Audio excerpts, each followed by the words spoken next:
미국 주식 시장이 엄청난 열기를 뿜어내고 있습니다. 이유를 단 하나만 꼽으라고 하면 아마 연준의 정책 전환 가능성일 겁니다. 지금 표에서도 보이시는 것처럼 정말 S&P 500이 쭉 올라가는 우상향하는 방향성을 보일 수 있는데요. 연준이 금리를 인하할 것이라는 소식은 미국뿐 아니라 글로벌 경제의 희소식입니다. 금융시장에 다시 돈이 돌 것이란 메시지와도 같기 때문이겠죠. 그래서일까요? 주식시장은 이제 웬만한 악재로는 하락하지 않습니다. 투자자들은 오히려 이를 저가 매수의 기회로 여기고 있습니다. 하지만 정말 그런지 이 시간 통해서 함께 확인을 해보도록 하겠습니다. 다음 그림 하나 볼게요. 보이시는 분은 바로 JP 모건의 수장 제이미 다이먼 회장입니다. 연례 주주 서한을 통해서 인플레이션과 그리고 정치적 양극화 그리고 정치 지정학적인 불안이 초래할 수 있는 위험이 세계 2차 대전 이후 가장 높다라고 경고를 합니다. 보이시는 인물은 미국 금융업계에서 가장 영향력이 큰 인물 중 한 명이죠. 그의 발언은 월가에서도 주목할 뿐만 아니라 심지어 경제 그리고 정치 분야에 강력한 영향력을 끼치기도 하는데요. 다음은 제이미 다이먼의 연례 주주 서한 중 주요한 내용들을 정리해봤습니다. 다음 페이지 넘어가 보도록 하겠습니다. JP모건 체이스의 홈페이지에 들어가 보시면 나오는 내용이고요. 그 앞에 보이시는 것처럼 See you letter to shareholders. 이번에 주주들에게 보내는 편지입니다.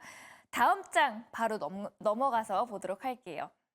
경제는 회복력이 있지만 일단 첫 번째로는 이를 뒷받침하는 정부 재정은 취약하다라는 첫 번째 문단이 나옵니다. 소비자들은 지출을 하고 시장을 통해서 연착륙을 기대하고 있는데요. 하지만 모두 정부의 막대한 지출과 그리고 부채의 증가로 인한 성장이라는 점을 지적하고 있습니다. 두 번째, 바로 인플레이션은 예상보다도 더 고착화될 수 있다라는 점입니다. 시장은 미국 경제의 연착륙 혹은 무착륙 가능성을 한 70%에서 80%로 예상하고 있습니다. 하지만 미국과 다른 정부의 이 막대한 지출도 그리고 미국의 재무장 여기에다가 이 클린 에너지 인프라를 구축해야 하는 부담이 결과적으로 인플레이션을 계속 높게 유지하는 원인이 될 것이라는 겁니다. 마지막 문단 보시면 지정학적인 리스크를 이야기하면서 글로벌 불확실성의 또 다른 구름이라고 말하고요.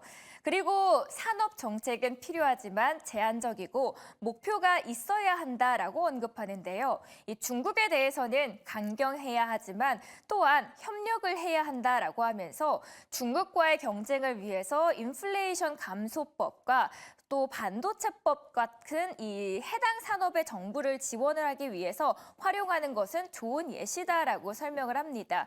다음 페이지도 함께 넘어가서 어떤 내용들이 나오는지 정리를 해보자면 국제 질서를 재건해야 한다라는 게 마지막 문단입니다. 미국은 내부적으로 점점 더 분열되고 있고 여기는 국경 안보 위기 그리고 아메리칸 드림의 붕괴를 초래하고 있다라는 이야기입니다. 이 마지막 장의 페이지를 보시면 제이미 다이먼 이름이 써 있고요. 그의 사인 보이시죠? 결국 제이미 다이먼은 금융위기 이후에 이 건전한 성장이 아닌 빚을 통해서 만들어낸 부채의 파티는 결국 심각한 숙취를 만들어내기 마련이라는 겁니다. 우크라이나에 이어서 이스라엘과 이란의 충돌 가능성이 커진 중동에서의 이 지정학적인 리스크도 글로벌 공급망과 원자재에는 굉장히 부정적입니다.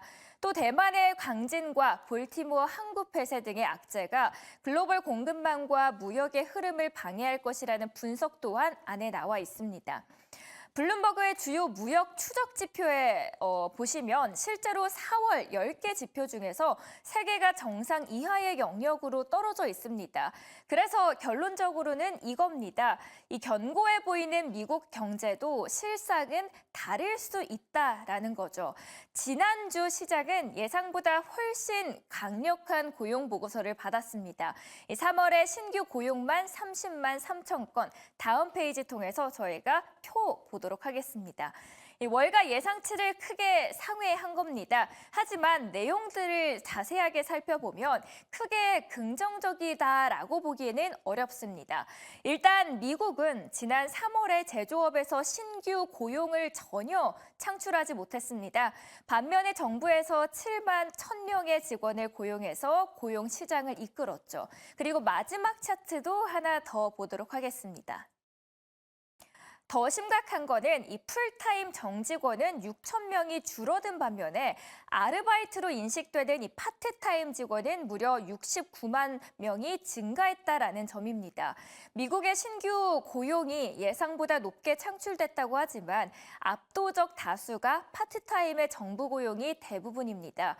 말 그대로 빛 좋은 개살구인 셈인데요. 분명 미국 경제는 역대급으로 강력한 경제를 자랑하고 있습니다.